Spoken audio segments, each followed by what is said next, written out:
না। মানুষ বলে যে নমিনাল প্রধানমন্ত্রী তারেক রহমান আর ফাংশনাল প্রধানমন্ত্রী হচ্ছে সালাউদ্দিন আহমেদ। এগুলো আসলে শুনতে বাজে শোনা, এগুলো আমরা বলা উচিত না আমাদের জায়গা থেকে। এগুলা আপনারা বলবেন না, যারা বলেছেন ওই সময় তারা বলবেন না এসব জিনিস। না আসলে প্রধানমন্ত্রী তারেক রহমানকে নিয়ে উপহাস ঠাট্টা বিদ্রূপের ছলে কথা বললেন জুলাই যোদ্ধা ও কুমিল্লা ৪ আসনের সংসদ সদস্য হাসনাত আব্দুল্লাহ। আজ এক সংবাদ সম্মেলনে বক্তৃতা দেওয়ার সময় তিনি বলেন, তারেক রহমান নামে মাত্র প্রধানমন্ত্রী, কিন্তু কার্যত প্রধানমন্ত্রী হল সালাউদ্দিন আহমেদ। তারেক রহমান কাগজে কলমে প্রধানমন্ত্রী হয়ে আছেন, কিন্তু প্রধানমন্ত্রীর ক্ষমতায় আছেন সালাউদ্দিন সাহেব। তিনি গুম প্রতিরোধ অধ্যাদেশ নিয়ে কথা বলার সময় বলেন, বর্তমানে বিএনপি সরকার মাছের পাহারার দায়িত্ব দিচ্ছে বিড়ালের কাছে।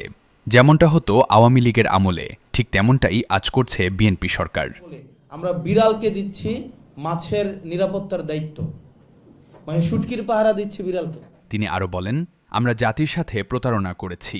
জাতি আমাদের থেকে কিছুই পেল না, বরং আমরা তাদের থেকে পেলাম সবকিছু। তিনি বলেন, সেদিন জুলাইয়ে আমি হাসনাতকে এমপি বানাতে কেউ রাজপথে নামেনি। কাউকে লন্ডন থেকে এনে প্রধানমন্ত্রী বা কাউকে ভারত থেকে এনে স্বরাষ্ট্রমন্ত্রী বানাতে রাজপথে নামেনি। সেই দিন জনগণ রাস্তায় নেমেছিল দেশের অবকাঠামো পরিবর্তন করতে, কিন্তু দেশের সেই আগের কাঠামোই বহাল রয়ে গেল। তাহলে জনগণ কি পেল রাস্তায় নেমে জীবন দিয়ে? তারা কিন্তু আমি এমপি হবে এই আমাকে এমপি বানাইতে রাস্তায় নেমে আসে নাই। কাউকে লন্ডন থেকে ভারত থেকে এনে বিভিন্ন পদ পদবিতে বসাইতে রাস্তায় নেমে আসে নাই। তারা জাস্ট এই রাষ্ট্র কাঠামোর একদম খলনলচে পাল্টাইতে রাস্তায় নেমে আসছে।